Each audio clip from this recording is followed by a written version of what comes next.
We are live.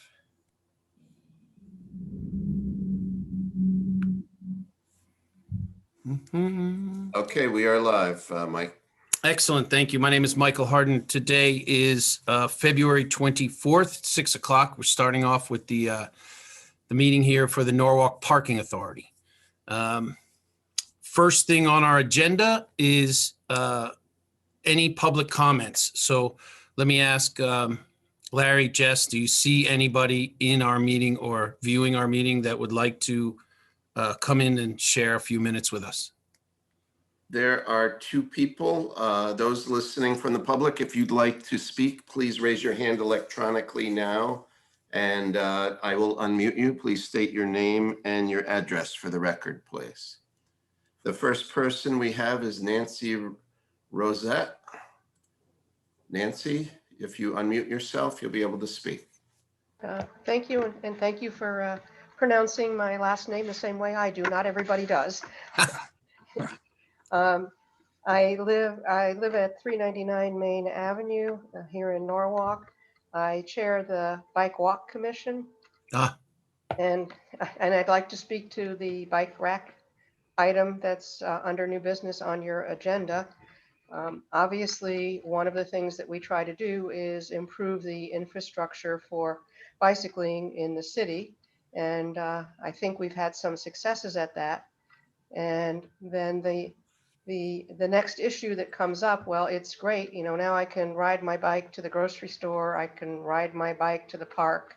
I can ride my bike to the beach. But once I get there, what do I do with my bike? So the first thing we did was we conducted an inventory of all the existing bike racks on city property in the city. And there's a map of those on our website. And in addition, working with DPW, we stuck up bike parking signs with arrows on them because there are some that you would have to know they were there to be able to find them. The Maritime Garage being one example.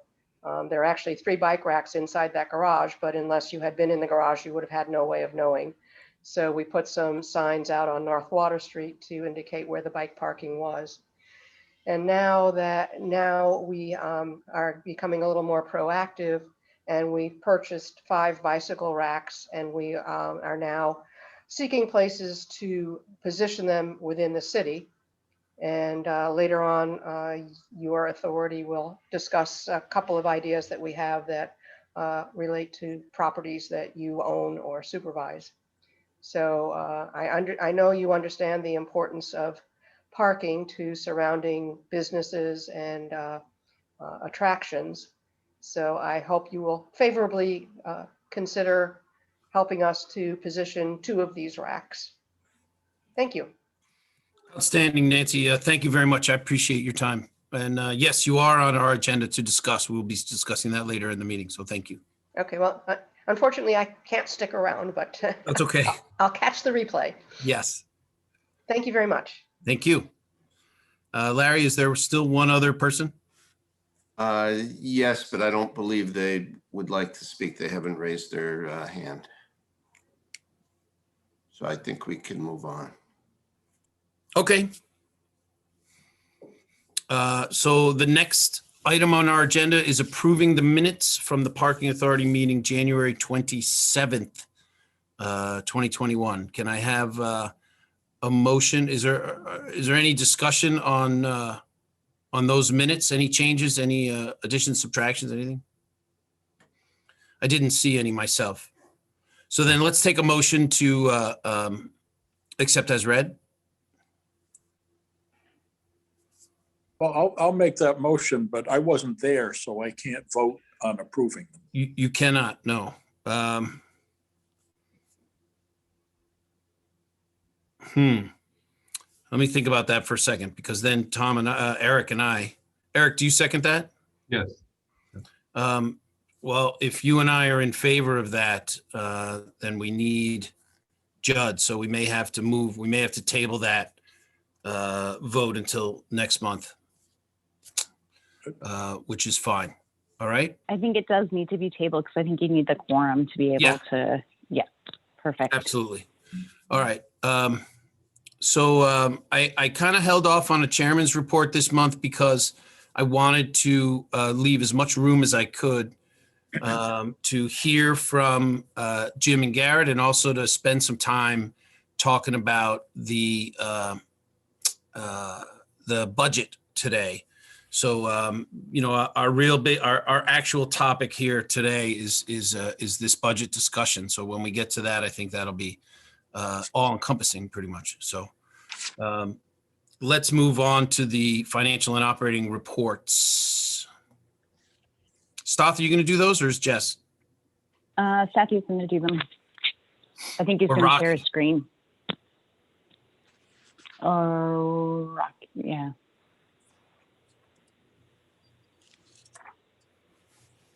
Yep, I will share the screen.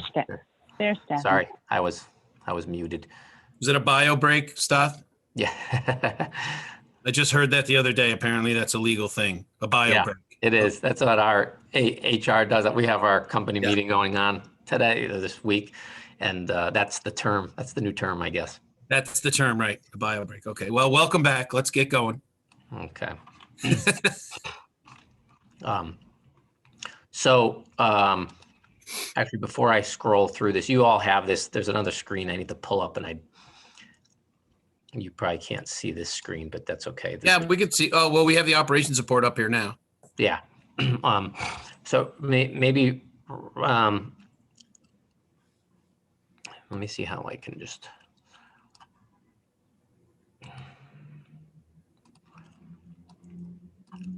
There we go.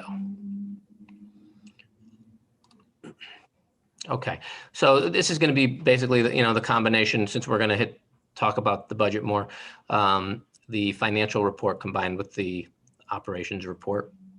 The last thing you did though made it worse. So I can only see half of the operations, and then I have your. In the middle, you need to click that arrow that will get rid of the export PDF convert option. We're seeing that.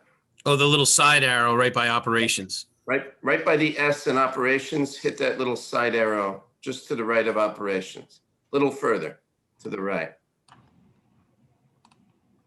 Yep. Better? Then the big box up at the top right corner to give it the Yeah, full you need to screen. maximize your screen. Yep. Okay.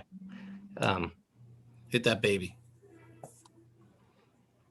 Nice. All right. Steffi, does that mean that you can't see your other screen? I kind of can't see my notes that I wanted. Usually I'm doing this on the screen. So if you minimize this screen and then zoom down a little bit, so it's like 80%, then we should be okay. And then that way you can see your other screen. Because your zoom is at 100%. So I think if you minimize it and then reduce your zoom, then I think you should be okay. Okay. You want to take where those two little boxes are, Safi, where you just made it large, go back and it'll make it.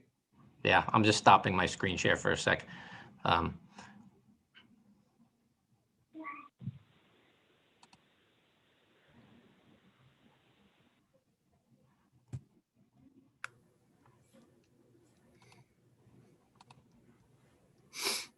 All right.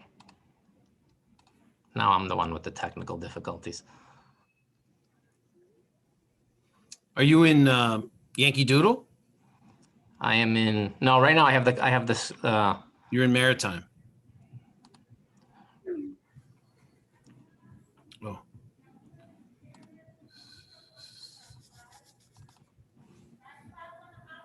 all right, you see that now? Yeah, perfect. All right, so I still can't get to the screen that I want, but okay, we'll just go down this.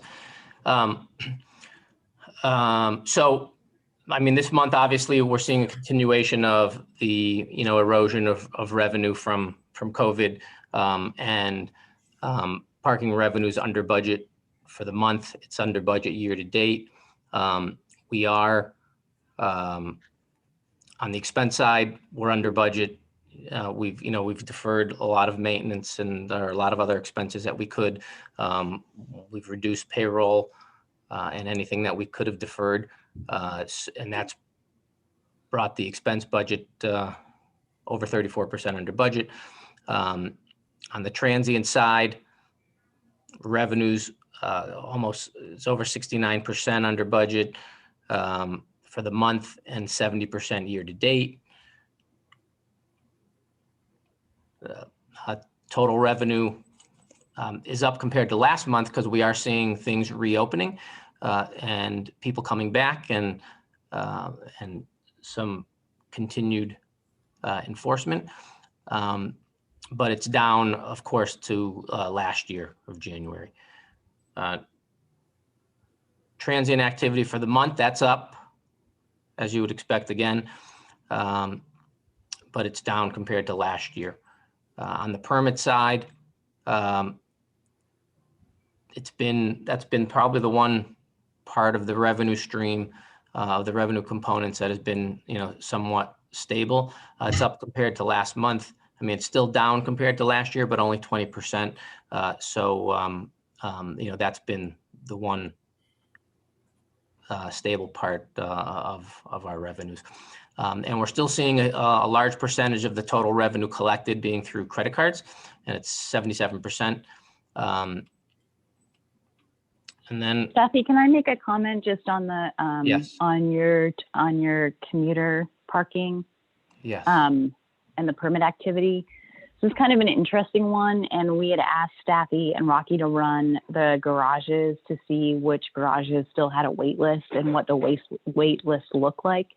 And there's still a wait list at the garages, but it's an interesting data point in the sense that we may want to do some marketing exercise that tells people that the wait list is less, or that people should be considering getting their permits. I think there may be some action items we can talk about regarding the fact that the permit activity is coming back up, and also that we still have wait lists at the garages. Right. Great point. Kathy, are we back at 100% on permit fees? We are not. So Webster, and Rocky, jump in and correct me, but Webster's still at 50% off, and Maine and Wall they reduced it from $37 to $25 a month. So it's still at about 40% off permit rates. All right, thank you.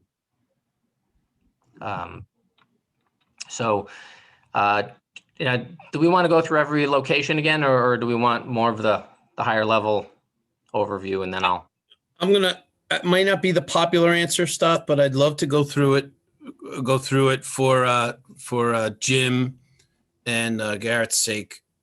Okay. And then, Rocky's going to jump in too, so we can drill down into some of what's going on at each location. Overall, I mean, you can see over the last 3 years where transient activity has been, and obviously you can see the drop due to COVID, and now it's, come back somewhat.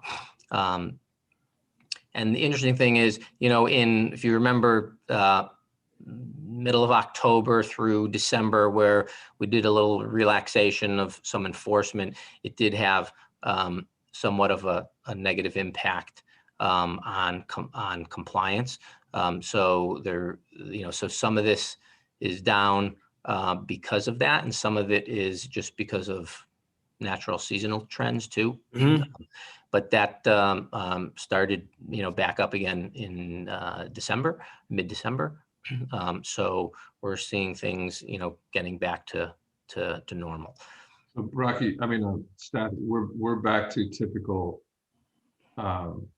enforcement, right? So right. So where we'll see later, the customer courtesy program, that is back to the regular program as we had it. Yes. Original program, and we'll report on that a little later. Yes. My daughter just got a courtesy card actually for screwing up last night. Another satisfied customer. Yes. She was very happy. Right. So on this is the location transient activity comparison to last year, and you could see every location is down, as we would expect. On the revenue side, of course, that Trending. is the same result. We're down almost 50% compared to last year. And of course, location is a little different, as we'll see when we go, to each location. Most of that is coming from the rail stations, where the transient revenue is still way off. Really surprised to see 23% still cash. That surprises the heck out of me. Yeah. Still using cash. Yeah, I think it's, just some of the demographic here. I mean, we're obviously advertising and there's, been more and more people now with COVID and the whole concern about transmission and touching, all these public touch points. But, that's something that we want to keep doing and moving more people off of cash. Yep. And some of that is really from on the coin side. So you'll see on the meters that there's a higher percentage of cash versus credit card there. Permit sales, as we were saying before, that's usually been the stable part of the revenue stream for the authority. While it's down, it's not down nearly as much as the other revenue components.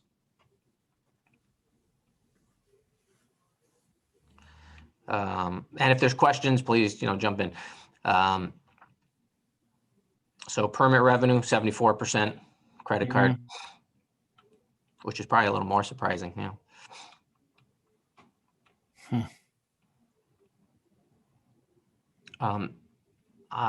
Maritime Garage, same thing. It's, the revenue there is really driven by the aquarium. As they go, we go, and that's why there is usually a spike when school's out of session, in the summers, like we see here, and in June, and then we'll see a few spikes, like during the holiday periods and Thanksgiving time and breaks. I love that trend, though. That's wonderful. And I mean, and I think just by accident, I absolutely love the fact that their front entrance is now right across from our front entrance. I think that's fortuitous. It's great. Right. Yeah, it's much more visible now. And also, good evening, everyone. Sorry to interrupt. Hi, Vanessa. So, how are you? So also this week, they opened the 4D Theater officially. So they had a soft, yes. So they had a soft opening about 2 or 3 weeks ago. And then officially as of Monday, it got officially open. So I believe that they're going to start getting much more people attending. It is really nice. So if you guys have time and want to go for a 4D experience, you should Field stop trip there. So I think that maybe that will help us as well. Yeah, I saw Dave Truitzen's post with the picture of the grand opening. That was kind of neat. Great news. And Captain Mike, they've also switched back to the entrance back into the old entrance where North Water Street is. Oh, they have. No, Yeah, that is the main entrance now. Where's the bus loop? And in the next couple of weeks, we're gonna also switch the bus loop again from what was before. It's just that we need to get the crossings done and finish that sidewalk that we're waiting for the plans to reopen. And then we'll be, but I believe that they're taking everybody from there now. And in another 2-3 months, the seal tank will be completed. So then the whole renovation will be done. So they're still under construction to finalize the seal tanks. And so the main entrance will go back to the North Water side. Correct. By the circle. Okay. Well. Moving on, Webster lot. You could see the impact there because this lot also generates revenue from commuters. So that's feeling some of the impact of commuter traffic being down. as well. And also the movie theater has not opened yet. We have no idea when they're gonna open up as well. Right. Thanks, Rick. Are they allowed to open yet? I mean, is that a decision that the owners of the theater are making, or are they just not allowed to open yet? They are allowed to open. I think that there's a lot of restrictions because there are others that are open. Hmm. So, but Okay. I think that sometimes so I think it's just that owner's not opening yet.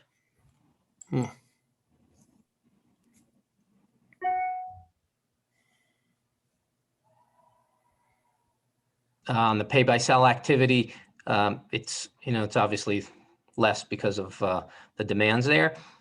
But we think that'll start coming back just like everything else. Staffy, what's the penetration for the pay by cell? So it's about, and I'm going to switch for a second here because I have that. So pay by cell represents about 17% of system activity, and that translates into almost 8% of revenue. So why do we think it's so low?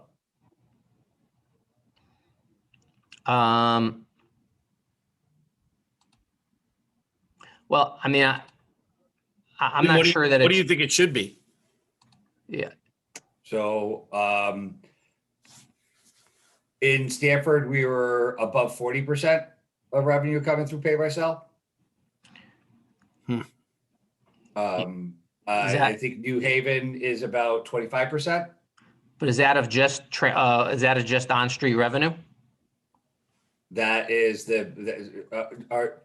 so do you include this with you don't include this with the monthlies, right? Yeah, this is a revenue as a percent of all transient revenue. So right, yeah. So it's all transient, right? So garages or whatnot, but you're not including the revenue from monthlies, right? So so you got 17% of transient revenue.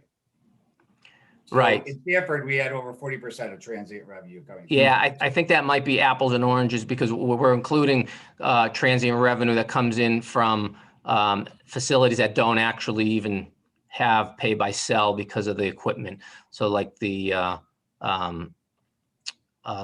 train station in South Norwalk and Maritime Garage. But I think what we should do, Jim, is, because that's a good point, is we'll drill down into each location and maybe we'll add that to the report, the percent of pay by cell transactions compared to demands. By location. By location. Yeah. Right, and I think we should look at, if we're not taking pay by cell at a particular location, what does it take to get there? All it is creating a zone, and that is all our money. So it's minus any credit. We don't pay credit card charges. So right, that's passed on. So yeah, for like the Maritime Garage, we would just need the equipment integration to do that, and Sono Railway Station Garage, the same thing. And like we were talking about a little earlier today, is maybe that's something that we look at when the capital budget comes up, and new technology and equipment replacement, if that's part of the plan, that we make sure we can do that, because then people can use pay by cell and get a QR code and scan it on the way in and out. Okay, why don't we take a look? We could talk about this offline, where we look at what would that take to get in there. But if we want to, like we have, our beaches are only pay by cell. We have locations that are only pay by cell. If we want it, if we want this to be, a model in the city, it has to be one that's consistent and offered in all the facilities. So I think let's talk about what that would be, and give me a better understanding of what you would need to do to make that happen. Okay. Yeah, and I think it's just so. I think that it's worth. A subset of this group meeting and really walking through the metrics and the data and understanding what that is and what it incorporates and what it doesn't. But then also, to your point, Jim, identifying what maybe some low hanging fruit looks like for the parking authority. And we can talk to Mike about that as well and just get the background. But I think, you know, there's a lot of questions to be asked and answered, but I think this is part of the dialogue, and I think it's a good dialogue, but I also want to let Mike lead the meeting.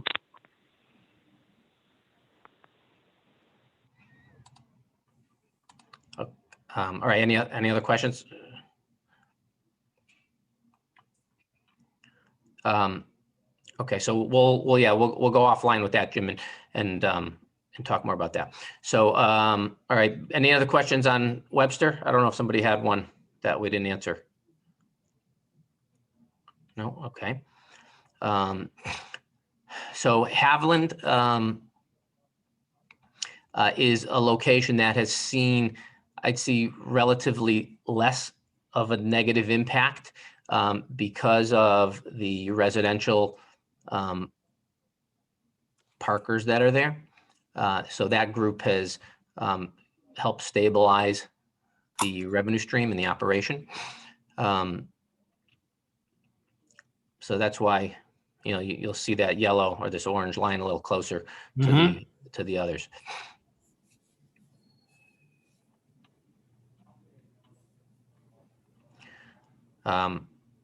You know, much larger percentage of revenue collected by credit cards, 83%.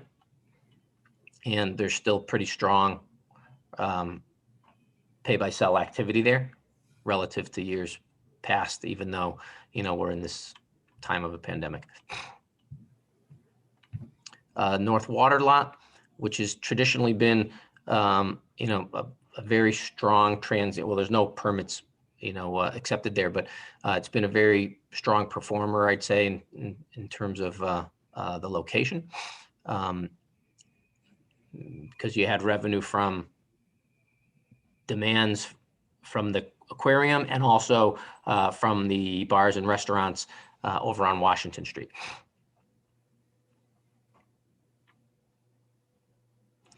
So that's only been down about 20, almost 29% in demands and almost 37% in revenue compared to last year, year to date. Much larger percentage of credit card acceptance or revenue generated from credit cards.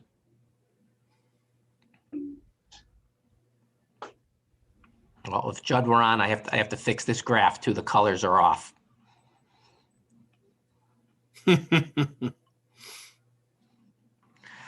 All right. So wait, can we use pay by cell in the North Water Lot? We should be able to, right?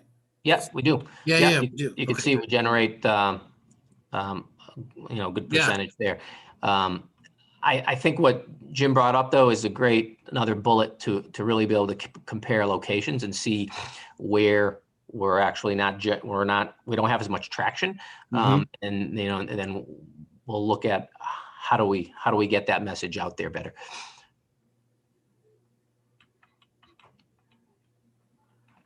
Railroad station garage. We've always said since COVID started, this has been the biggest negative impact on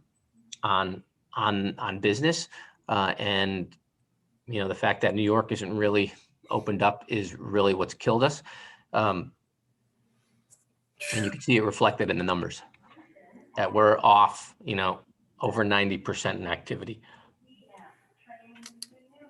Wow. Yep.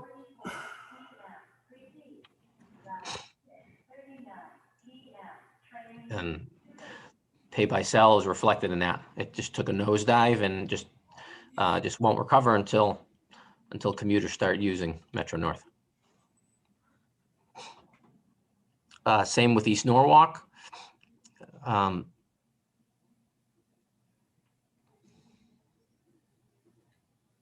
know, and there, most of the transactions were really because for the most part, it used to be permit only, and it was on the weekend that we had pay by cell activity for people going into the city.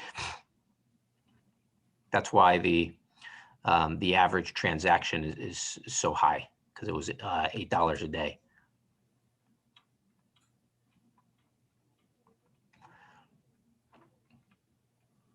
Yankee Doodle, transit activity is down over 50%.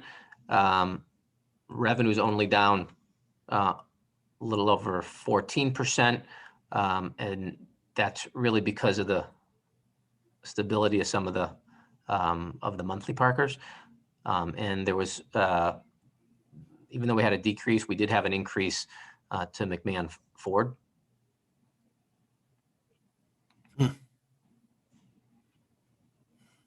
Okay. And that's why, you know, the credit card, the revenue generated by credit cards isn't as high, because McMahon Ford, I think they just pay by check, don't they, Rocky? Yeah, they pay by check, correct.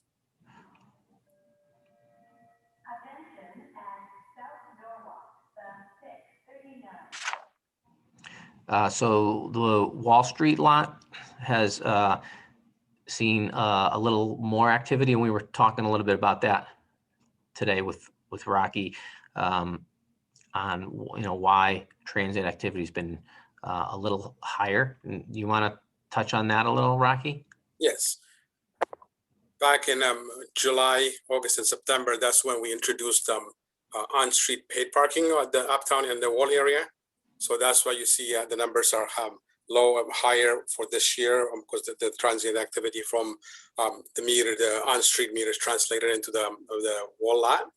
And then past September, October, you see that previous number going up all the way through until COVID hit, and that's the result of on-street, changing the on-street meter paid parking, time limit parking into paid parking. And at the same time, Wall Street also was a 2-hour time limit. So when we introduced that paid parking on the street, and translated into the Wall Street lot. So it actually, you know, pushed some of the activity into the lots. Correct. So so to some of the points, I think, you know, Eric's mentioned in the past about managed parking. I think that part of it has, you know, did what it was intended to do, and that was to free up space on street for short-term parkers.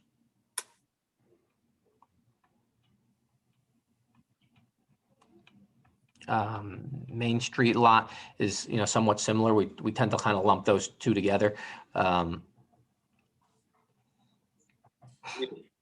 We had a flat rate there too, for Jim and Garrett's benefit, you know, after 6 p.m. And the only difference in the Main Street lot is there used to be a bar at the corner of Wall and Main, and that closed up before COVID hit. That's why the revenue did not see that spike this year. Okay.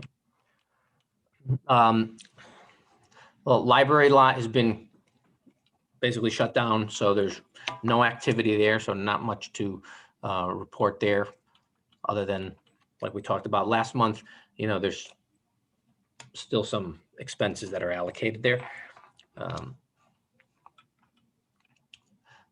Liberty Square has been, you know, somewhat or relatively more stable because of the residential parkers that are there too. You know, while we lost some of the transient business and maybe some monthlies, that's been kind of the bright spot there.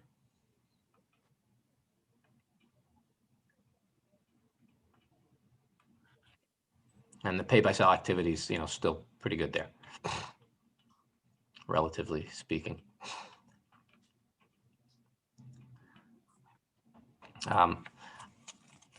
On street, we've seen some activity down over 33%, and revenue almost 42%.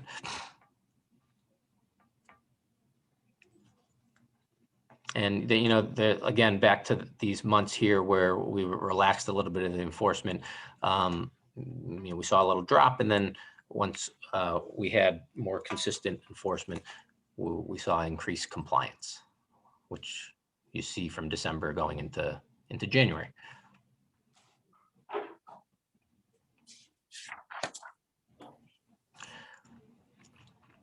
Enforcement, same story. The trend upward is just getting back to the normal enforcement program.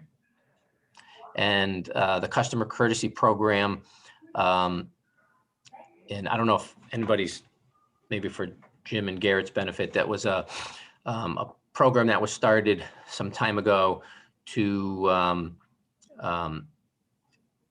provide, I think, a public relations benefit and an actual benefit to people visiting Norwalk, where we empowered our staff based on some direction from Rocky as to when these program dates would be.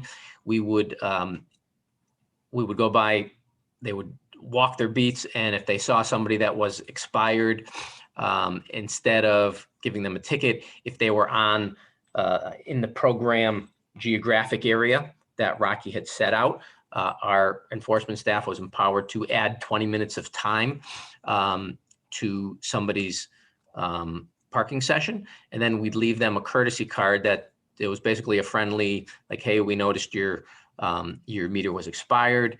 Have a half hour or 20 minutes of parking on us.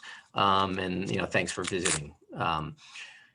So that program was very successful from really every metric that we were measuring, and public relations wise, and yes, it did have an impact on revenue, but it was it was well worth it. And you'll see, just for the month of January, there were over 2,000 courtesy notices were issued over a 30-day program period. And going forward, it's not necessarily going to be over 30 days. Actually, that might even be a typo. I think it might be less than that for January. But we gave out over $1,000 in complimentary meter time. And after the violation, or after the courtesy card was issued, 790 violations were issued. So, somebody who had the free, extended time, they overstayed that, then they would get one of these tickets. So if these courtesy notices, these courtesy cards were citations, the value of that would have been almost $32,000 just for the month of January. And this is just a reporting of our collections program. So anything over 30 days, we report a little separately. So this is through January. This is Judd's report, as we call it now, which is the ratio of tickets issued to demands. So we could assess really if we're issuing fewer tickets, as a percentage of demands. So even though tickets were down, did it really mean that our enforcement was not so aggressive? So that's what this is meant to capture. So if you look at this lower graph here, this is what that really captures. So, pre-COVID, we, may have been, at 2.6, 2.4, 2.5. And then what we were showing was with the courtesy program and all that, we're down to a pretty low ratio. All right, you're gonna have to excuse me for 1 second because it looks like my computer is about to plug in here. It's funny, a minute ago, I just checked my cord because I was looking at the screen and I noticed that the emblem was showing that it was almost out of power, and I couldn't figure out why. And it's not my screen, it's your screen. Hold on, sorry.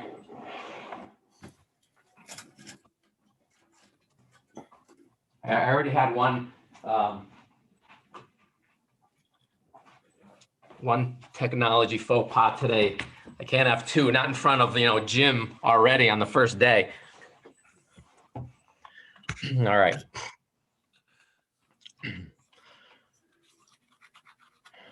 And here's a little matrix of the customer courtesy program. these are the numbers we were talking about compared to year to date. So you could see the significance of this program for the last 6 or 7 months. So, and this big number on the bottom is the one that everybody realizes is how the value of those tickets that would have been issued if this program were otherwise not in place. And that represents over 2,100 tickets.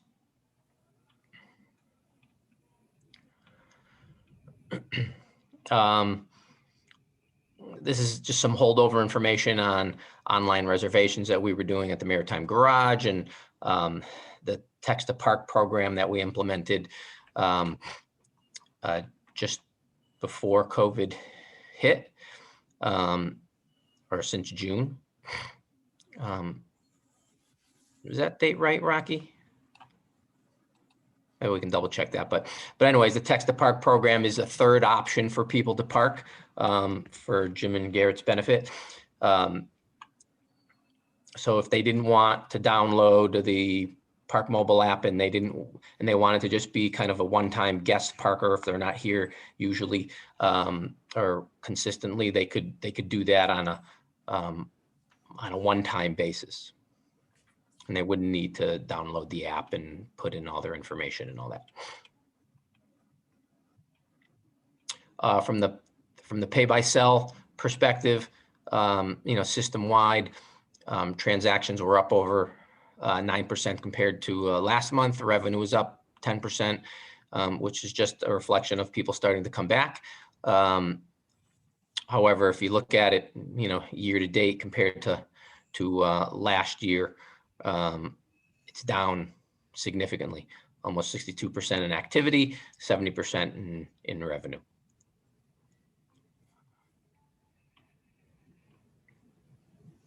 And this is just a graphical representation of that.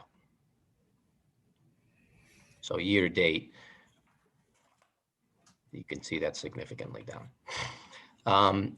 We've been tracking some adjudication statistics, but they probably aren't as useful right now because during this whole fiscal year, we haven't had hearings. So that's something we're working on to do remotely.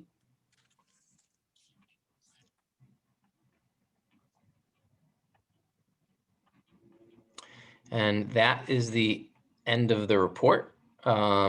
Unless there's some questions that we can answer or some things we want to make sure we include for next time. And the top of the list is pay by cell activity by location as a ratio of total demands for that location.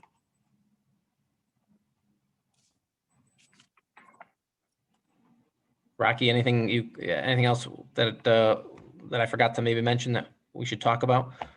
No, it's just if we go back on the on-street report stat. Yep.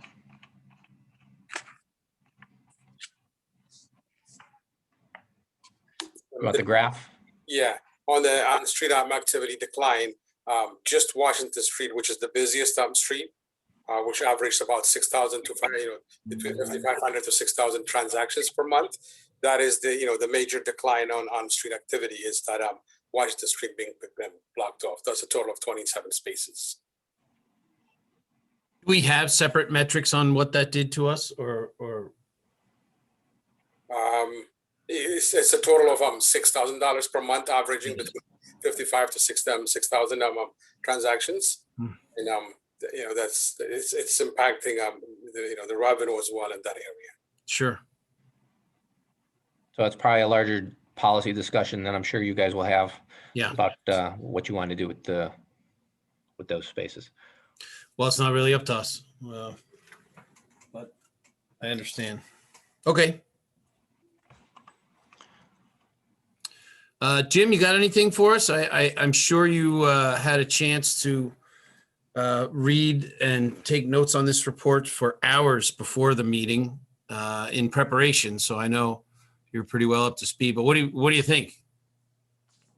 So I'm meeting with Laz tomorrow.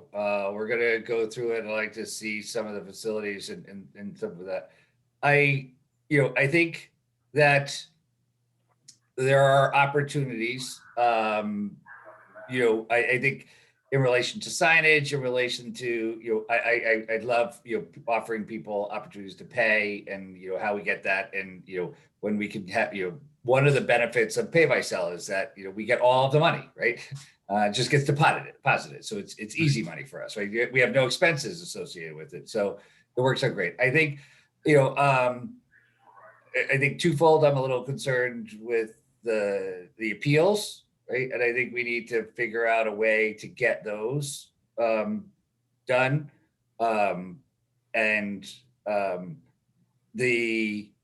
I think Mike Pluto, sorry, maybe you and I could talk offline, like something with the past due, the scofflaws, people owing old parking tickets, what we can look at for measurement for that, but maybe we could take that one offline. Okay, great. Those are some of the highlights. I think we need to watch trends. But I got stuck in probably the longest traffic that I got in the whole entire time tonight. So traffic is coming back, right? So, we're still at about 15 to 20% ridership on Metro North. So that's not coming back for a while, but we need to, I think watching it closely at this point is going to be critical, because I think we will see some trends that are going to start to approach where people are using it again. And also what that trend line looks like when they come back, because I don't think that we're going to have 5-day work weeks for a long time. I know that my conversations with Condot is that they have no expectation that they're going to be selling monthly passes. So what does our pricing mechanism look like as we get out of this and we look to move forward? I just think it's a lot of just watching at this point, but watching the trends and it'll help us to be proactive to get a better solution. What have you ever seen or heard of of the courtesy program that we came up with and are using? What do you think of that? So it's funny. I saw it today as we were out walking about, and then I saw a ticket on a car with a "Welcome to Norwalk," right? And I'm like, what? Because I didn't see the courtesy part of it until I said, we gave them a welcome to Norwalk and a parking ticket. Yeah. That's your welcome. Yep. So after I read it, I was like, oh, okay, I got it. I see. So, it looks good. And I think, it's an interesting thing. Staffy, do we track? So you talked about the number of tickets, courtesies that you gave, and then the tickets that were associated afterwards. And I believe it's a 20-minute window that you're giving. Do we, what is the ticket? Are we tracking how far after you give the courtesy that we're giving the tickets, or are we giving the ticket at 21 minutes or 4 hours later? Like, do we track it at all? Rocky can chime in, but it's really when they make their rounds and they get back to that spot again. So it's not necessarily always 21 minutes. It's, they may have been expired already, or they may have been just about to expire, and they could have added time. So if they make their round, and they're back there within an hour, it could be longer than 20 minutes, but Rocky, maybe you've got a little more. Yeah, it is longer than 20 minutes, Jim. Sometimes it runs between 20 to 35 minutes, depends on, of course, we don't have enforcement officers patrolling, especially with reduced staffing right now. So it does take between 30 to 35 minutes for a person to receive a ticket. And do we ever report on the violations that we are issuing? What percentage were issued for meter expired, beyond posted time limit, any of the other violations?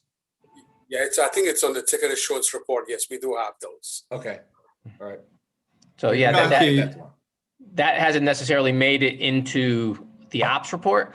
So those are the things that, if you think you want those included, will come up. We have a lot of data, so it's a matter of what you think is best, to show. Well, I'll leave the authority up to what they want to see, but I think I'd like to take a look at it when we're there tomorrow, Rocky. So just to get, as we just again, a breeze through of your operation. I don't expect to take all your time, but, Absolutely. No all problem. right, perfect. I had just one question about the courtesy program. Does each user of vehicle only get one opportunity for this courtesy card, or is it something that they can receive multiple times? No, the courtesy card is given not per vehicle. So if your vehicle is parked on the Webster lot, you'll get a warning ticket for parking on the Webster lot. And then if you're still there, you'll get a ticket. But if you switch street onto the other street and in the other zones, you will still get another warning ticket. Okay, so you would get another courtesy card. Yes, we're not tracking, if they've received one before or not. The system just doesn't really allow us to do that. We have to figure that out. I think it's pretty rare. Plus, I think that it's important to let them know that before, the way that the courtesy tickets was like in certain streets on certain days. So I believe that we're still following that policy, right? So it's not that everyone will always have a courtesy card. It should be your lucky day. You forgot to pay your meter, but you're parked exactly on the street at that day, they would be giving out courtesy cards. So that's how it works. Yeah, it's completely random, really just based on what Rocky sets out for the day or the week. And that's why I think that's the only way to really do it successfully. Otherwise, people are going to have expectations that they're going to, they're going to get if they're over. Yep. All right, thank you. All right, thanks, Jim. Staff, what else you got? That's it. All right, let me have my computer back. Oh, you did that. Okay. It's all yours. I got my computer back. Hold on. All right, excellent. Capital report. Vanessa left already? Oh, no, there she is. I'm here. Yay. I turned on my camera. Yes, to be able I was looking for your name. to I you didn't see it. guys. Vanessa, you know the new guys, right? Yeah, of course. Okay, I good. met them on the first day. Yeah. So welcome. And if you'd like to spend a few minutes on the capital report, we'd love to hear from you. Sure. So I just want to first brief Jim and Garrett. So for a few years now, I've been kind of helping the parking authority to manage all their facilities, construction related. So I usually try to help them put up a plan to the capital projects that we're going to request in the next 5 years. We follow the Desmond report. So Desmond put us a few years ago a report on kind of some of the capital work that probably we'll need to be doing on a yearly basis. So that is our baseline. Usually towards in the beginning of the budget season, we just make sure that the items that is due for that year, it's really due. Because sometimes there are things that didn't happen, or there are things that actually needs more of our attention, and we have to move things up and down. But that's kind of the baseline for that. So based on that, I have two things that it's coming up this year. We zero our capital request for the 21-22 year, because we had money from last year that we ended up not using. So one of the big projects that we're going to do this year is to re-caulk, actually it's a brand new caulking on the outside of the South Norwalk train station. We have, since that building was built, we never did anything outside, it was just inside. The biggest issue of working on that building is that we need to have a force account with Metro North, what would make everything extremely expensive. So that's why we waited until bid the project. So that design is, I would say it's 95% done. We are just waiting for Metro North to give us a new language for the force account that we want to include in the spec.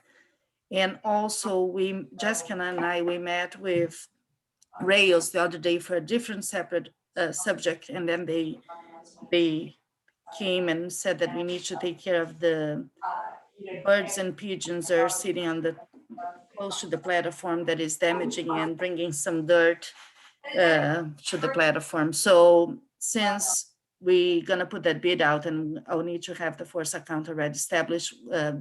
We have a consultant to look at it. We look at, like, there was a specialist that is related to how they take care of birds in some areas. So we're gonna screen that in a way that we're not gonna look too ugly, because it's such a beautiful arch on the South Norwalk, on the New York side of the train. So I'm hoping that we can have this advertised late March, early April, so we can go through and start construction on that. So that is one of the projects. That's where we are. I'm gonna share the drawings with you, Jim and Garrett, soon. We just need to find time to meet. I'm just waiting for you to do when you're ready, we'll sit down. And then the other project everyone is familiar right now is the Webster lot, our green infrastructure. So we're still finalizing the design, and we should have also out for bid, hopefully in April. So that's where we are. The paving of the Webster lot? The paving will come after. It is to improve the water quality. It's based on that grant that we received. Right. Remember, from Long Island Sound? Yeah. So we have a $250,000 that we need to match. So after we do this project, that it will not take that long really to do the drainage related portion is not that long related to construction. And then we're gonna pave, we're probably not gonna pave the whole lot, but definitely a section of it. Okay. Yeah, no, I thought it was just, okay. Thank you. Anything else, Vanessa? Is that good? I think that's it. The other thing that I need you guys to remember is that the city signed that right of entry to the North Water parking lot. Right. Remember? So I don't have a date for that yet. So as soon as I know when they're gonna need that lot, I'll let you guys know. Everything changes with this project, so I wouldn't be surprised if they kick this all the way out for a year, So as of now, I have no idea when they're gonna need it. So as soon as I hear, I'll bring to your attention for sure. No estimate? No. Okay. And talking about lots, the East Avenue temporary lot, Yeah. we don't have any more obligations with that. We have the email. We should not be taking care of anything inside the lot, but we do the sidewalk, correct? We are taking care of the sidewalk, The yes. sidewalk, yes, but we always did, Right. right? So we that gave we're not back gonna that lot, change. though. That lot is no longer It's for, not longer ours, and the ownership should change for that lot. As soon as that ownership changes also, we're gonna give up on taking care of the sidewalk. It may take a while, it's not right now. I'm not sure if for next winter, but hopefully for within 2. So just another thing that I want you guys to keep in mind. I think okay. that's it. Thanks. Any- Jim, did you, That's okay. are you aware, Jim, of the, it's pending, it's been pending for a few months now, but they're gonna take 6 to 8 parking spaces of the North Water lot closest to the old IMAX theater for crane operations, for lack of better. Have you seen that blueprint or plan? I have not yet, no. Oh, okay, yeah, because it cuts off one of the entrance exits, and it kind of, they're going to put up some sort of barrier, fence, everything, but it'll limit the lot for, we don't know when and we don't know for how long, but it's something that is going to happen to us. I don't know, as Vanessa says, we have no way of knowing, but sooner than later, because they are going to do this bridge at some point. Are they paying for the spaces that they're taking? Not at this time, but we're gonna get reimbursed later on as part of the agreement that we had with them, Yeah. Jim. Well, one of the reasons is that now, because we were able to return we gave the IMAX to DOT as of last week. The IMAX will be demolished. The city's interest to now start that demolition ASAP and avoid the summer month. That what now it may not happen, but at least we want them to start doing some abatement inside, any work that can be done. Meanwhile, they're revising the right-of-way map for that area that is behind the aquarium and then under the bridge. That would not affect permanent our lot. But while that map is not complete, they wouldn't be able to access the way that we wanted the IMAX. So we got into a right of entry agreement, I think it was last month, right, that we brought that up, just to try to help them to expedite their schedule to benefit us. So part of the agreement was we're gonna give the right of entry, and then in the future, they're not gonna take that lot most of the time, but we thought that would be beneficial that when they need, during construction, they need to block some spaces, they will pay the parking authority daily fees, the same as when someone needs to close a parking spot in the middle of the street that we charge them. Also, if a permanent easement will be required, then that's when also that fee will come to us. But during construction, the lot should not be affected unless when we have very high winds that the crane needs to come down, and then they need to lay down the beams on our lot. And that's when they're gonna pay for the lot, so. Okay. Thank you. Darlene dropped off for a second. I want to make sure she gets back on. I'm here. Sorry about that. Oh, okay, good. Oh, okay, thanks. No, that's fine. That's fine. Just wanted to make sure we didn't lose you. Okay. Great, thank you, Vanessa. Back to my minutes. Where the hell are they? Here they are.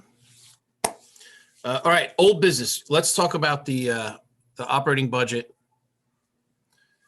for fiscal year 2022 and the alternate budget as well that just came in from Laz. Is that in the packet here? Wait a second. Which packet am I looking at?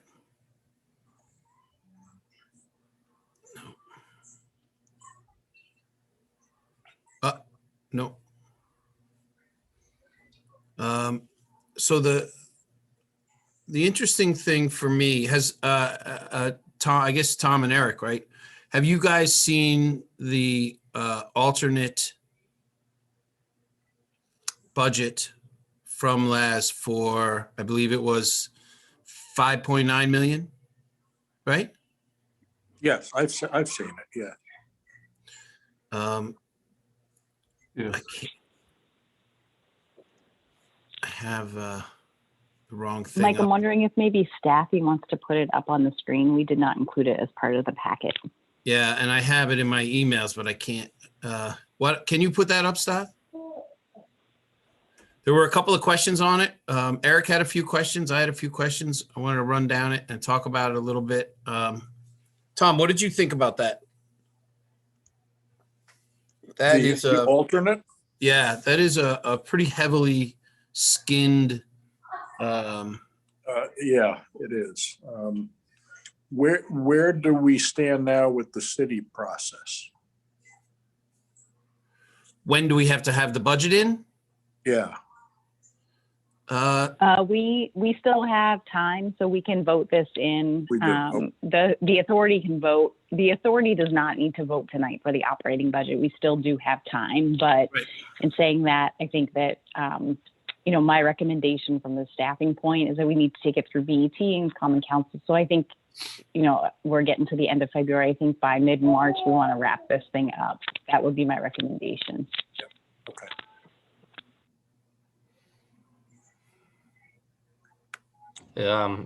This is the latest one, the version. Yeah. 6, right, Rocky? Yes. Stock, do you want to walk us through a little bit about how we got down, how what we shaved to get there, and Yeah, I'm gonna guide here, and I'm gonna let Rocky Great. talk about the latest changes. Okay. Can you see that? Is that okay? Yeah, it's great. Yep. Rocky, just tell me like where you want me to go to. Want to start from right here and just overview it? Yeah, we can start from the higher, high-level review. Summer. We looked at the revenue that has been done for before COVID and above it, and we cut back on mainly on the monthly parking revenue, and that's coming especially from the train station garage, Maritime garage, and the East Norwalk parking lot, especially with the fact that we're losing the East Norwalk temporary lot. So the main reduction is Maritime garage, South Norwalk train station garage, and East Norwalk lot. And the transient piece of it, that also is the same area where right now, the way we're trending right now, the majority of the decline that we're seeing is coming from the train station facility, Webster lot, Maritime garage. Those are the three that got affected heavily. So we'll reduce the revenue or transient revenue in that facility, those facilities. Do you want to go by location here, Rocky, or just so you can see it?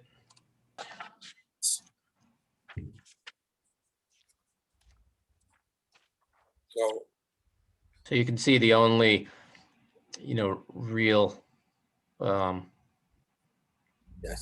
profitable locations are, even though there's a huge decline, it's the railroad station, Haviland. Talk a little bit about that capital outlay line, because Eric and I were talking about that earlier, and we didn't quite understand that. Yeah, so ever since I think a couple of years ago, somebody from the council asked to see the budgets more like city budgets look, because we were providing them like a business P&L, revenue, expenses, and net operating surplus, which was the fund balance. Mm-hmm. So that's why your reports still show that, but the budget, basically the capital outlay is the fund balance. So if you look at this capital outlay line, this is really the net operating surplus for the location. So if you look at it that way, because the city budget's all, the expenses match the revenue, and that's how they tax. So that's how they wanted to see it. So we can certainly, do it any way you want. I mean, I don't want to change it. I just wanted to talk a little bit about it. I mean, I personally just prefer it the other way because you're running this like a business, and it's just easier to understand. But we'll do whatever you want. Is that person still on the council? Council? I don't know. I mean, I find it completely confusing, and So if you want on the next go around, I have no frame of reference of even to understand what it means. So yeah, I mean, if you want on the next go around, we can put it back the other way. It's just tell us, once you give us direction, then we'll do it. Okay. And just the budget we're talking about is our operational budget, right? Right. So you just add that to the heading of all these. Sure. Yeah. Operating budget. Yep. Okay. Yeah, the health department is.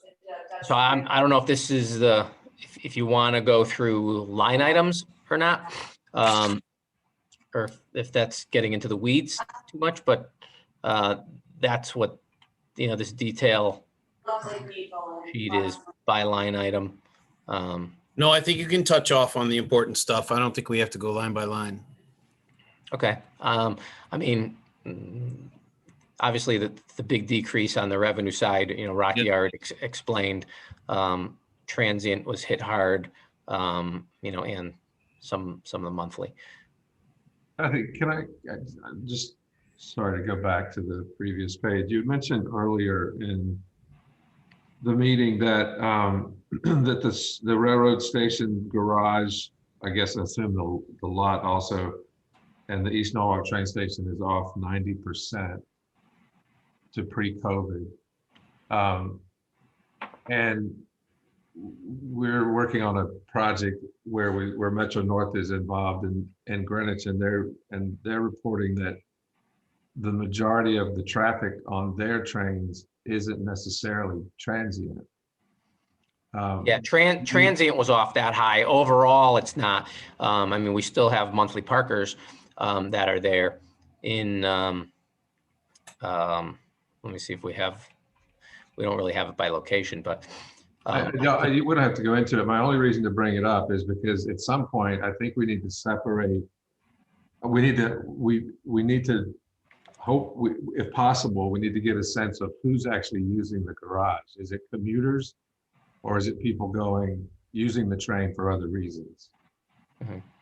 Because it was surprising that from the Central Greenwich train station, which is going to be demolished soon and rebuilt, the numbers are that it's not, the usage isn't of the train station itself is not necessarily a majority related to commuters. So I think as we plan our future financial positions, we need to have a sense of who are we marketing to? Is it commuters or is it people going to other places? Right. I think, Eric, if I may, I think between Norwalk and Greenwich, we're looking at some pretty different demographics too. Well, the information didn't come from Greenwich. It came from Metro North, and about Greenwich. Yeah, and their point was train ridership is not majority commuter the way it used to be across the system wide. It's not the case. Yeah, I think we can drill down into that and see if we can try to assess where the sources of revenue are coming from. I still think a vast majority of it, though, is commuters. For us, it may be. Yeah, for us, it may be. Parking wise, it may be. Yeah. But the transient side may be more the day trippers, families going into the city or going to catch a Yankees game, or and that's obviously been off. Right. But I mean, it's going to matter for us in the not too distant future if the bulk of some of our major sources of revenue don't come back, close to what they were. Yeah. Right. Okay. So anything in particular we want to drill down into, or is this just your general discussion now? A little bit of both. Keep going. Let me think. So on the revenue side, like what Rocky was talking about, you see where the big impacts are, budget to budget. On the expense side, the largest one is really on the payroll side. But you'll see some, deferrals of some expenses that are, usually something we always put over 500,000 into in building, in property repairs and maintenance. That budget, used to always be a minimum of 500,000, and then as performance of the system was better and there was more activity, we beefed that up. And at one point, I think one year we ended up spending, I think, $1 million on repairs and maintenance to just stay ahead of everything. And and it shows because the system, the facilities, some of them are a little dated as far as when they were constructed, but they're clean, they're well lit, and that's that's important. Yeah. And absolutely. I also noticed, thank you very much, you didn't move the snow budget. That's good. Right. Yeah. We also backed off on new vehicles for this year or for the coming year. Yeah. We pulled some of that out because we have a rolling stock kind of program where every year we got to the point where we were replacing one vehicle. So, the oldest one would roll off, and that was about 5 years old because we had, at the time, can I just make a comment to the vehicles? I just want to share this because we have something similar under DPW, and we've been getting in a couple of times, and I think also GMP got it when we present their budget this year, that some people is asking for us to look at hybrid vehicles or electric vehicles. So I know that they are much more expensive, but sometimes we may get some questions. So I just want to throw that there. Yeah, it's a great point. I mean, maybe we have to, well, we can price those out and try to work some of that in. So we're, so we're being more green. Yeah, you guys even it's in a better situation than we are because you have the charging stations on there. What we don't. But I think that it's something that it's something that some of the residents has been asking us to do citywide. Do they have a small pickup electric No, vehicle? actually, the pickup, to be honest, is easy to justify, particularly if you're gonna do any like snow removal or any heavy work, because there's not enough torque on the electrical vehicles as you have on the other ones. But sometimes for the smaller ones, or maybe for enforcement cars, that kind of thing, maybe it's something. Unfortunately, it's more expensive. We bought 11 hybrid vehicles about a year and a half ago, so we're like in between. But we have an extremely hard time to change our truck fleet to electrical because of that. But I think that maybe you guys may get some questions about it, and I think there is an opportunity at least that you guys can consider. So I just want to share from what we're getting. I mean, we mostly use those little pickup trucks, and the pickup trucks, most of our vehicles are wear a bunch of different hats, so to speak. We do have the courtesy car. I mean, when that comes around I would look at that. That might be a interesting hybrid vehicle, but okay. Well, Okay, we could look into that. And then on the city expense side of the budget, you'll notice a drop because of the retirements. Kathy, I have a quick question about telephone and data communications, why it's going up by 33%. That's budget to budget. So, we try to look at budget to budget is what we were asked to show. That's how I guess council wanted to see it, and the board, I guess, agreed. But where we see actual being higher, we kind of reassess that and look at actual trends to see if maybe this was too low. So in this case, just wondering if you're planning to see the drop in personnel if the phone data communications piece is going to go up. Just something to consider. Okay. Good point. We'll have to look into that to see if we got the right number in there. Okay.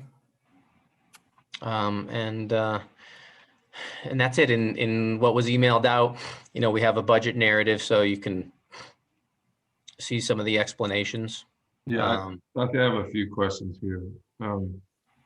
Under equipment expense, it says that we're paying a pay station replacement program. Or where are we doing that? Under equipment expense.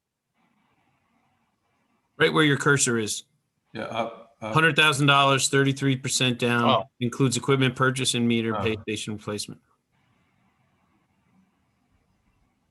The third line down under expenses. Oh, here it is. Okay. So pay station replacement program, is that something is that some program we're I mean, I don't know, Rock, if you want to touch on this, but I thought this was part of the larger plan of the conversation of what we're going to, do with the meters in Sono. Yes. Yeah, the touchless program. Yeah, this is not the touchless program, the big equipment replacement. These are equipment replacements that, included as a note included in there as, as equipment's malfunction, replacing them. That's what it means, it included from last It's not all of that, but that's included in there. Correct. So is there a separate line for the touchless? I think there is actually. I think that is under capital expense. Yeah, under the capital expense, because we That's talked correct. about possibly spending some money on a touchless system. Yes, that's the only request that we did. It was for new 200,000? touchless. I think that it was I don't remember. was about that or 250, right? Yeah, I think it was 200. Yeah, I believe it was 200. I think each year for for all the years out.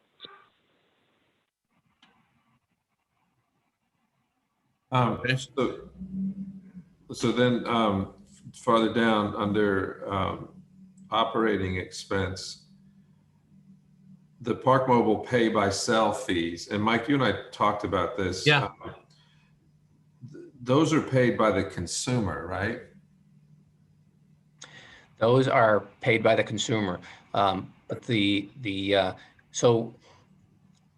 Norwalk was the first East Coast or Connecticut operation to actually use Park Mobile.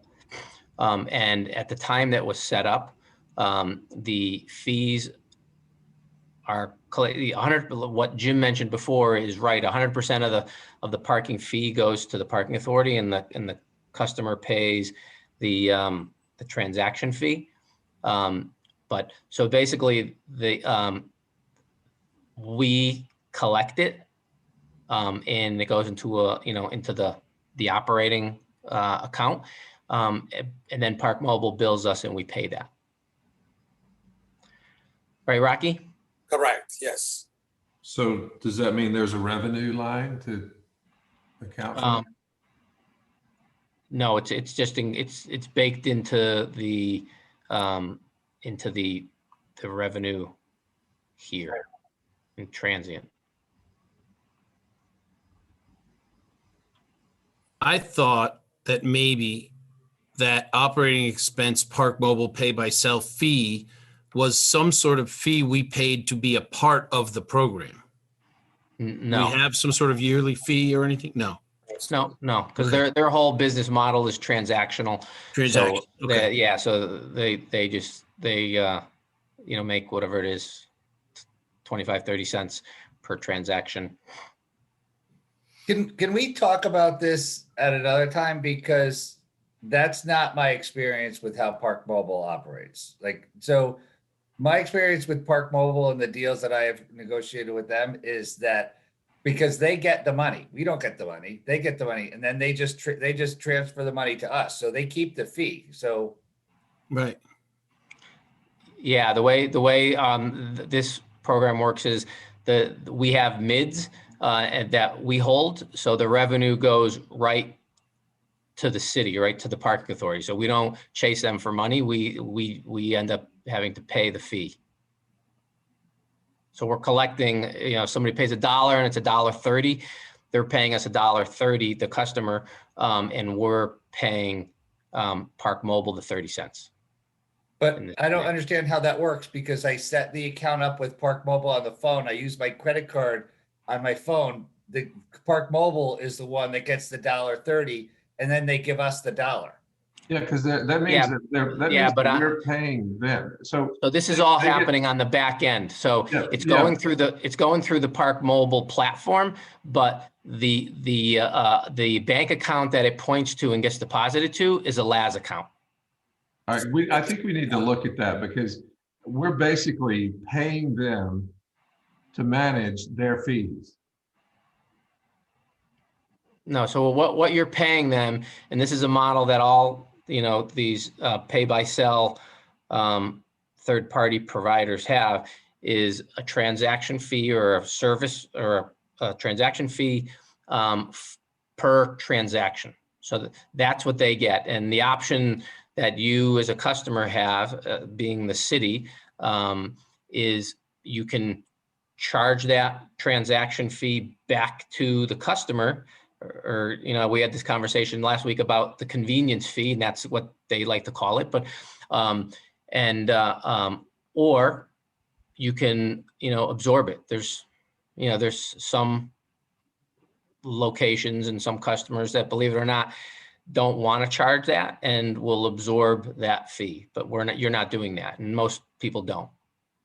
Right, but if I could, and I'm happy to take it offline. I don't want me to play the conversation here, but the reality is that for the $1.30 that you're paying, that is not paid to Laz, that is paid directly to Park Mobile. At the end of the month, then Park Mobile sends you a check, or they No, transfer yeah. it to your account, $1, not, and they take their fees.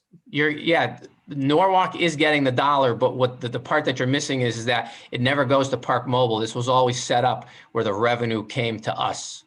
I just don't, okay, I don't understand, like, we should have a conversation, 'cause I don't understand how. Yeah, Park Mobile could be doing that.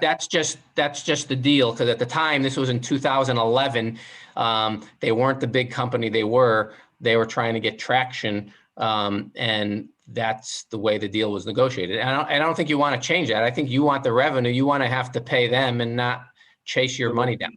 Right. Well, it just sounds like it's more work for us. So if It's not. This is all. Yeah. I mean, this is all done on the back end electronically. We have, our. All right. Well, Man, it sounds Like like our we got a AP good deal, but department let's- will pay the invoice. You know what I mean? It's not like we have to do a lot of administrative management. It's not like Rocky's managing all the transaction fees. Yeah, all right. no, I understand that. Let's All right. let's make this part of the discussion tomorrow with you guys if you want some more clarity on that. But Yeah. I do think we need some sort of resolution of understanding. Well, our contract with them is up soon. I mean, it just feels like one more time where, now that they're the big, powerful company that staff has just mentioned, thanks partly to us, it's like, once again, we're doing more things and paying them for it. So it just doesn't feel right. But maybe Yeah, they're both good. I understand what you're saying, Eric, but I assure you, it's really not a heavy lift to do that. Okay. So the next one down on signage, somebody mentioned earlier about something related to meters. Mike has mentioned several times issues with signage, which I completely agree with. And it's especially troubling, Jim, when you said Stanford is 40% of the number we were talking about, and we're so much less here.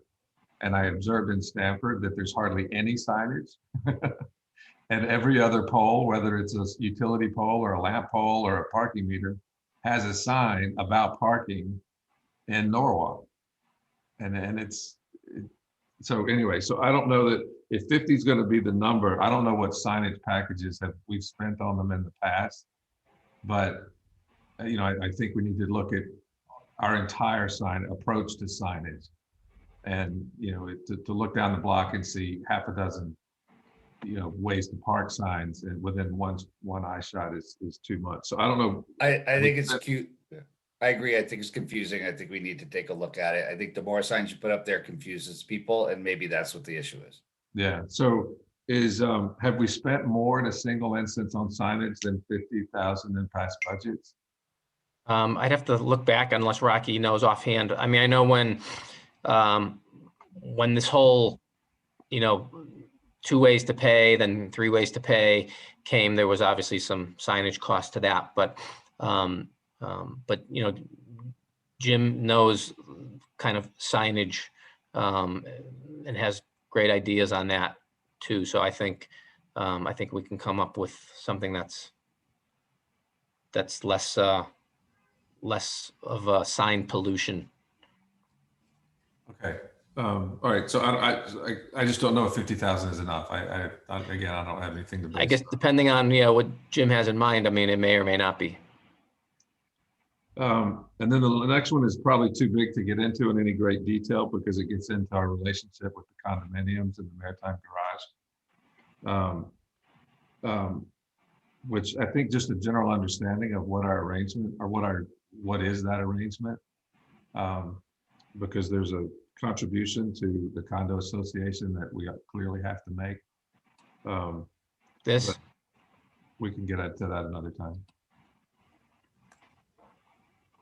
Yeah. And then down on office expenses, it says memberships. It's probably not a big number, but whose memberships are we paying for? What is that? Which line item was it?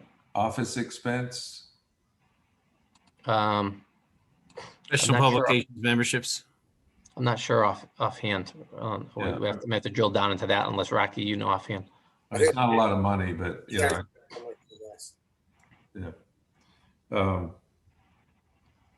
Then Mike, you told me about the dashboard.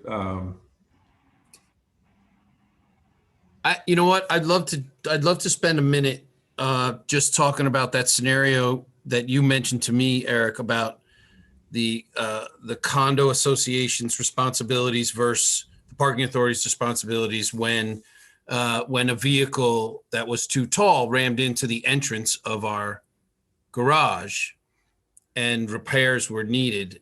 Who pays for that? And is it allocated in some way to a percentage of the condo management people, or does the parking authority pick up that entire bill, or how is that responsibility handled? Captain Mike, if the property damage is within the garage, it is the parking authority responsibility. But if it is the surrounding where the condo units are located, some on Marshall Street and some on North Water, that is if the property is it's a very gray area, but any of the brick area that got damaged is their responsibility. For instance, a couple of months ago, UPS truck backed into the Marshall Street entrance and damaged the top part of the garage where the bricks are located, and that falls under their under their ownership. So their insurance took care of that. But if the damage, the signage piece of it is our responsibility. So it's basically delineated by location, is what you're saying. Correct. Okay. It's interesting. Sirak, what do we do when say I don't know, the building has to be repointed? Who one needs to be repointed, Eric? The building, the bricks. building. The bricks, when they wash the window part is their responsibility. The bricks are all the responsibility, but the garage piece, anything, the line striping, all that is our responsibility. Okay. I don't know if we've been in that situation yet, as far as like the bricks being repointed or something. And they have done that. The brick part of it, they have done it, and that was purely their responsibility. Do we make contributions to their cash reserves? We, as a condo unit, because the lobby area is considered as a condo unit. So as part of that is that condo fee that you see every month. We're part of the condo unit. There's 3 sections into there: the general part, residential, and the commercial piece. So we are under the general part of the agreement. So we do pay for condo fee every month. So there's condo documents that delineate your membership, and the parking authority of the garage is one of the larger percentages. Yes. Gotcha. Okay. All right, that makes sense. It's Right. interesting. Then the last one, it says capital reserve replacement, and then it says infrastructure improvement. What is that? So I'd say probably 10 years ago, maybe 9 years ago, when we had Desmond do a condition assessment of all the facilities. They had a recommendation of creating a repair and replacement fund for future capital improvements and repairs. So we built that into the budget, and what the board approved was $135,000 a year. So that's what has been budgeted. But that's capital improvements. Yeah, so that should be transferred into your capital reserve account. I don't know if we have that. I think that was So always we carried under don't operation. we don't manage that account. Yeah, That so was I something think that would be done by the finance department. But I just want to remind that one reason why this is there was that we didn't have any capital requests for the parking authority for many, many years. So in case there was any emergency or any money that they needed, that's where that money would have come from. So that's why it's there. So again, this year we didn't put any request for capital because we know we have enough to cover the two projects that we have. But let's say that we have an emergency, we need now to change an elevator. We're not gonna be able to have any money coming until 2022, but we know that we have some money in the operations that can be used if needed. That was the idea behind. So, I mean, hopefully, maybe that's something, you know, you might want to check with the finance department on that, to see where that actually, where those funds actually reside. If they're not in a separate, you know, repair and replacement account, then it's probably just, it's right now, it's a part of your fund balance. Right. Right, Vanessa? I can, it's Jessica, I can check that out. I will get in touch with finance tomorrow and see where that line item is. Because it sounds like if it goes unspent, it just goes into the fund balance and becomes available in another calendar year if necessary. That's right. And that's the way that it would work for the city operating. And I know this isn't the city operating, this is separate, but that's the way it would work, Eric. If you don't spend down your operating, then it just falls into the general fund for the next year, the fund balance in this case. It's the general fund for the parking authority, right? Correct. Yes, correct. Yep. All right. I'm almost done. So on the next page, it's on the electric line. I think we've converted all of the lights in the parking assets to LED, and which after there's probably some payback period we have to go through before we realize the benefits of that. Are we in the benefit part of that effort, or are we still paying it back? I'm not quite sure. I need you to repeat that again. Well, I mean, we one of the reasons to go to use LEDs is the reduction in electric costs, right? So. Oh, I see. Yeah, I have to see when we actually did those replacements, because we did the railway station garage, and then 3 years ago, I think. Was it 3? Then It was we 3 did years ago, Maritime yeah. after that, right, Rocky? Yeah, but I think Eric, on these upgrades, we did pay it upfront, so the saving will be on the electric consumption, not you don't get any rebate from the providers. Okay. I think the question really is what were we paying before all of the upgrades, and is there a significant difference now or yet? Okay. Did it make a difference? Yeah. Yeah, we'll have to get back to you on that. Eric, one of the issues I did see is that the electric rates went up very high, and it kind of offset the savings that I had anticipated earlier. Like so we were able to maintain, but if we didn't, the rates would have been much higher. I don't know if that's the case here, but we have seen the electric rates go pretty high. Yeah. Well, it's a good point. I have Eric, I have a trend report that I had for electric repair. So comparing it to prior years, I mean, currently comparing it to 2018, there's about 25,000 saving, and a year before 35,000. So there is some electrical savings there. Okay. Okay. All right. That's all I had. All right.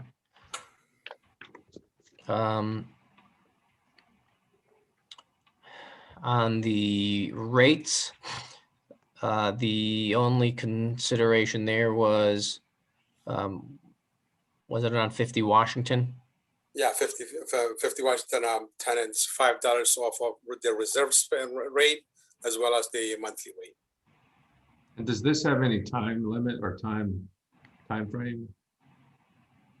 This is for the full year budget, Eric. Yeah, it's a starting point for the year. I know, but does the arrangement end in 2020 at the end of 2022?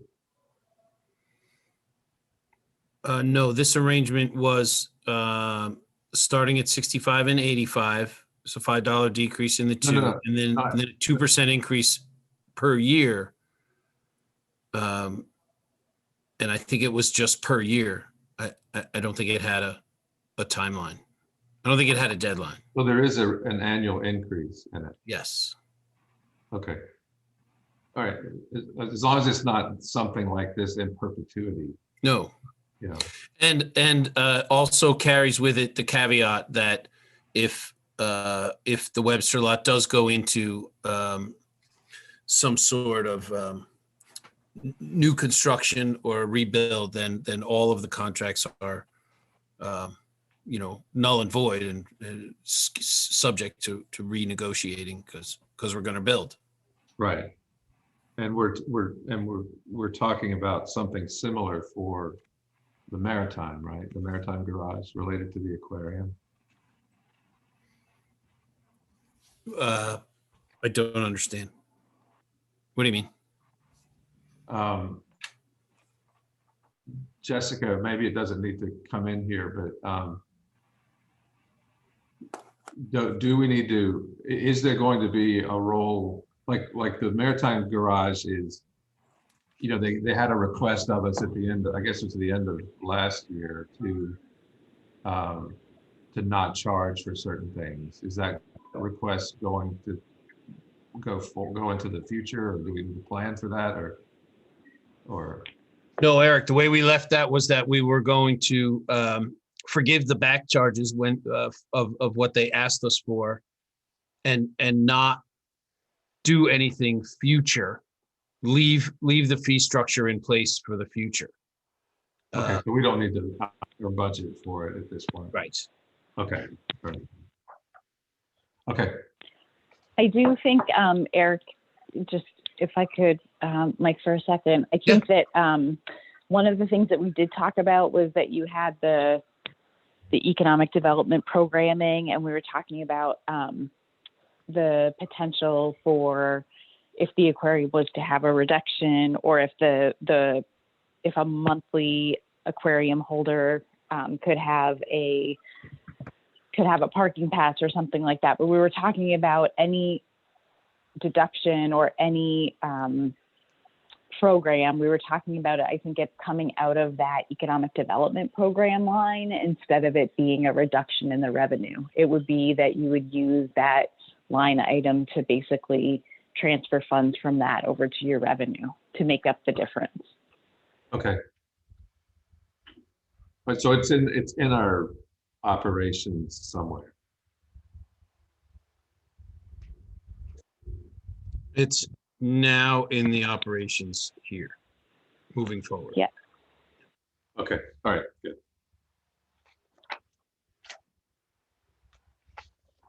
All right. That's all I have for the whole document. Okay. And then we always provided a 5-year if you wanted to see that, but and this was basically by location. Yeah.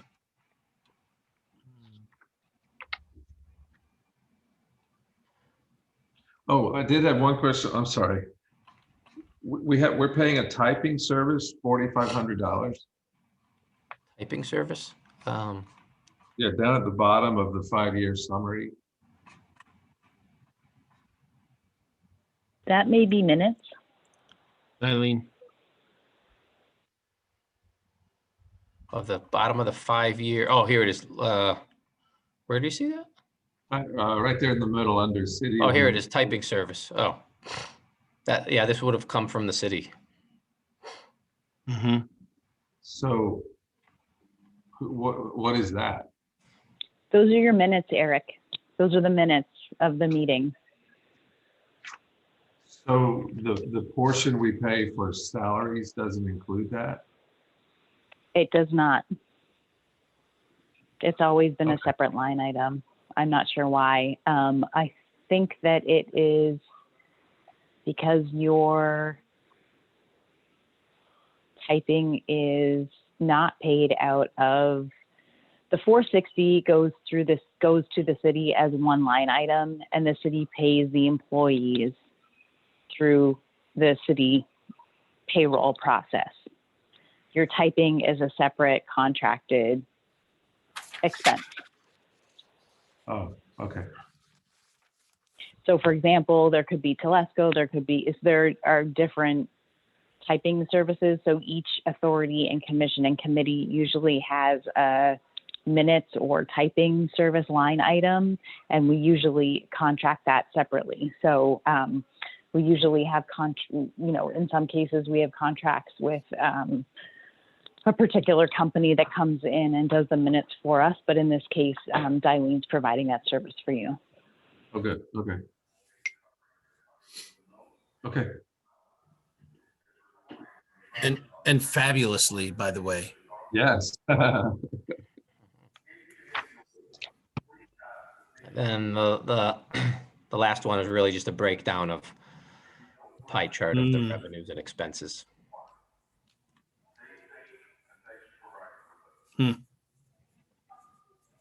Right. So any questions or we have, some takeaways is, Rocky brought it up, but the savings on electricity, we'll change the headings on the reports to include the word operating before budget. And on the ops report, pay by cell activity by location, and compare that ratio to transient demands in total to see what kind of penetration rate we've got.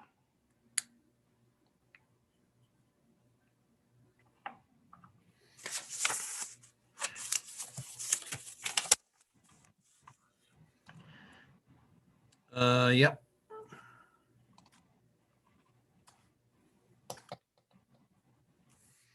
We've given up the lot on East Norwalk.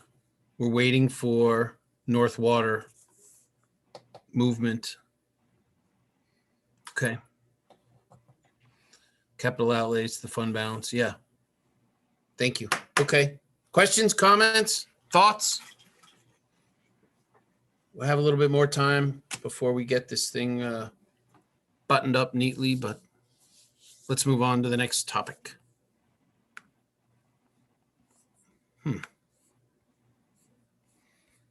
Where did my topic go? Oh, there we go. All right, so new business, review of parking rates.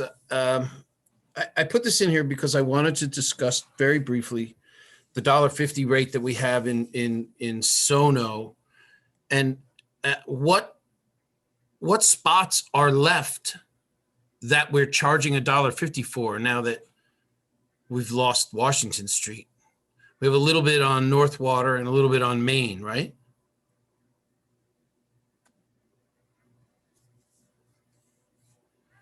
Of street parking that is $1.50 an hour. $1.50 an hour is all the streets in Sono area, North Water, all meter spaces in Sono area are $1.50, and also by the corridor between South Norwalk and Uptown, like West Avenue, Merwin Street, and Maple, all those are $1.50 as well. West Maple and what was it? Merwin Street.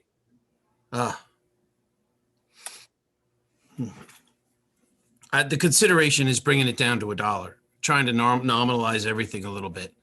I just don't know what sort of impact that would be on our revenue. We lost 26 spots to the pandemic.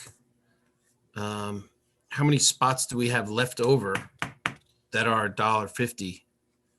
And what would the impact be if we brought them down to $1?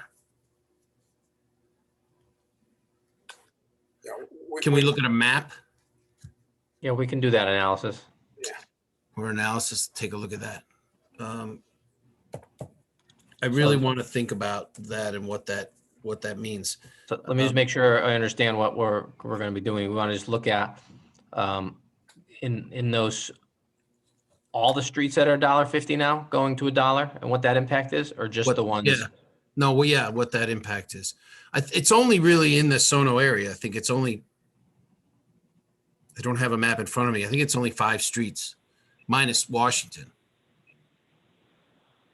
So can I help just for one sec? The barriers are going to be in place until March 2023, right? So I think of the 5 streets that you have the parking spaces on, you basically want to look at the number of spaces that have been taken because of the barriers, right? And taking that out of the mix. And then the other side of the road is the 15 minutes. So you're taking that out of the mix. And then, so when you take the full total of all $1.50 parking spaces and you subtract those 2 types, right? The 2 types, one lost by the barrier and the other lost through 15-minute parking, then how many spaces do you have left? And those are the $1.50 parking spaces that you have left that you want to look at as $1. Right. I mean, and the impetus in that is because it's actually, you know, if I park in one of those spots and I'm going into a store for 10 or 15 minutes, or I'm going to go order something and take it home with me and wait for it and not spend maybe a full hour, I have to pay for a full hour. It's $1.85. And it felt really funny. And so I wanted to raise the question and ask the question. It seems like a lot, but it's also difficult to talk about because it's reducing our revenue, which right now we're having quite some issue with. But Mike, didn't we also talk about making it so that the minimum isn't an hour? Why do you have to buy an hour if you only need half an hour? Oh, on the Park Mobile, yeah, that's a good point. On the Park Mobile app itself. Yes. There's one way to address what you're talking about is to not force everybody to buy an hour when they don't need an hour. Yeah, I'm just looking on my phone here. Right. Oh. Yeah, and that was also on credit card usage too, when that was set up to minimize the micro payment fees. Right. Using your credit because card. it ends up being $1. Yeah, it's a higher percentage fee when you're only parking for half an hour, say. Jim, I think I recall parking in Stanford with Park Mobile and you don't have to be an hour. Do you recall that? Let me check on that one and see what the time limits are. I think it might be a half an hour that you could in half hour increments, but let me, I can get back with you on that. Yeah, because I mean, it may be just how we set it up with Park Mobile, because again, so Mike, you might only pay for, a half an hour, but you're still paying the 35 cents. So the fee is all in there. So it doesn't make a difference because we're getting it. I understand on the credit card, right? We don't want to do it under that 1 hour time limit because our fees are so much higher. We don't make any money. It actually costs us money to take a transaction in. But it's not the same with Park Mobile. So with Park Mobile, you should be able to put it in smaller increments. So we can have a conversation with Park Mobile about reducing those increments, and they should be able to. Yes. So yes, Eric, I believe you're correct. We have it set to do anything. You just pay the fee. Yeah, because it seems like every time we ask a question that has to do with Park Mobile, the answer that we get back is, no, you can't do that because that's not how we do business. But I'm 99% sure I parked on Summer Street for some projects and I only had to pay for half an hour, obviously plus the fee, but I'm pretty sure that you could do it. I'm not sure what the challenges have been with Park Mobile. I've been dealing with them for 12 years now. In pretty good order there, so let me find out and we'll get back with you. So Mike, it might address some of what you're talking about. Yeah. That and the Park Mobile, the hourly rates that we know we can do that anytime. I think the the question was before, we had asked them to reduce the rate, Right. the transaction fee, and that's where they were a little resistant to doing that. So, I mean, we could do that if that's what this body wants. We can change that to 25-cent increments if you want, but like Jim said, they would love that because they're gonna get more transactions. So It's true, but and I understand the argument, but actually it feels a little bit better if and again I'll use myself. You know, if I park over by Famous Pizza and walk around the corner to get a couple cigars from M&M and then come back, I'm only gone for 15 or 20 minutes. If I paid for a half an hour and that ended up being 85 cents, it's a huge difference for me than having to pay for the hour and paying $1.85. yeah. So like we said, yeah, if that's what what you want, we can get that implemented, you know. Well, we'd have to, I mean, we got to drill down into it a little bit and see what it does. I mean, again, I we're kind of smarting from the pandemic a little bit. I don't know. I want to make sure that we don't cut our feet out from underneath us, but I'd like to research it a little bit. Okay. All right. So thank you. New business, bike rack discussion. Nancy came on for Judd. He spoke to me during the month. They do have 5 racks. I don't know what they look like. They are outdoor racks and they do belong, in places that you would park a bike. The last time the bike rack conversation came up, it was a long time ago. And the discussion that I remember was that there was some security issues, some safety issues, some responsibility issues, insurance things. And so it wasn't just a black and white, yeah, put a rack here next to that, in that little piece of grass next to where you go into the South Norwalk train station. There was more to it than that. And so, without just rubber stamping something like that sounds like a great idea, I wanted to bring that up and talk to especially Rocky and Stothy about how that works. Because I know, we're not going to put them in a parking space. So it's going to have to go on the sidewalk or on a piece of grass or I don't know where. And does that hold us liable for anything when the bike is locked there for more than a month, or if something gets stolen out of there or something happens to it? I mean, what is our responsibility if we bring these onto our property?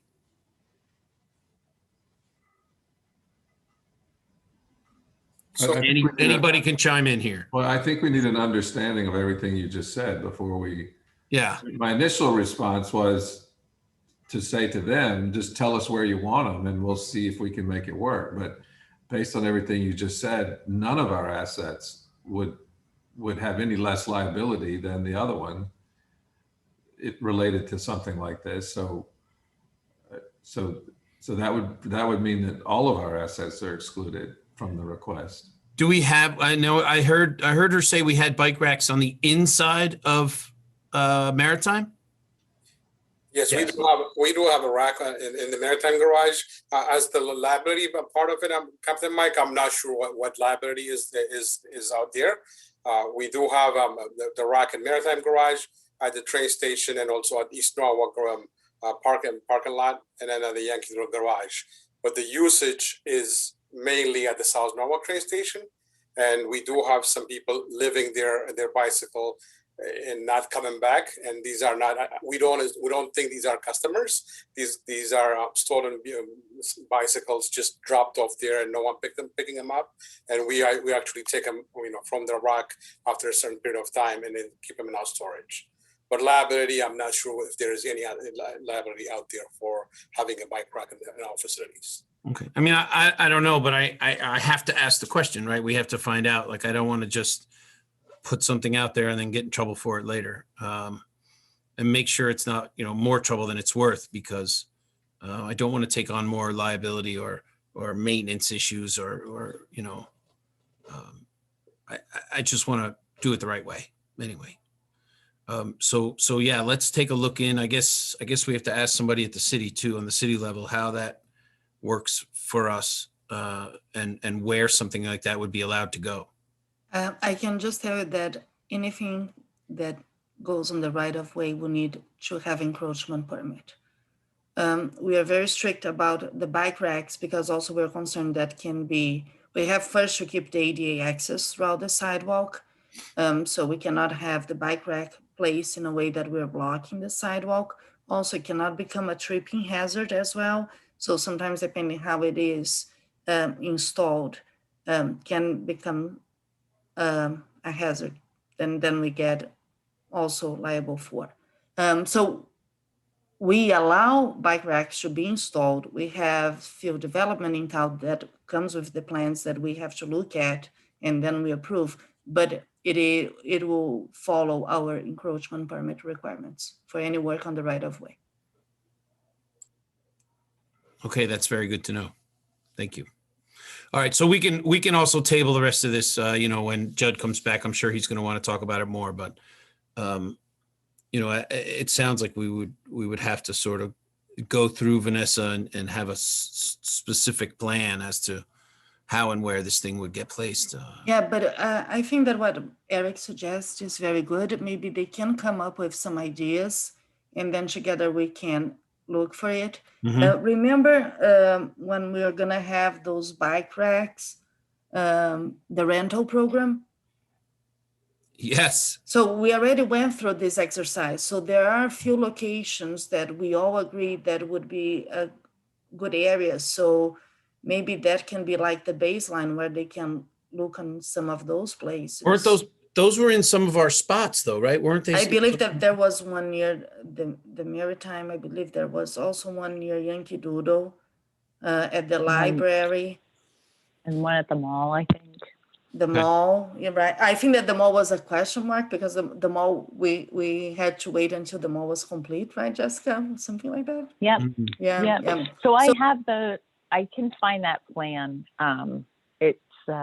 I can find that plan and circulate it because I'm sure that there's Nancy and Judd they were working with TMP on that plan. So let me go back and find it and I can circulate it to the group. Right. The only thing that we have to remember is who's going to maintain that.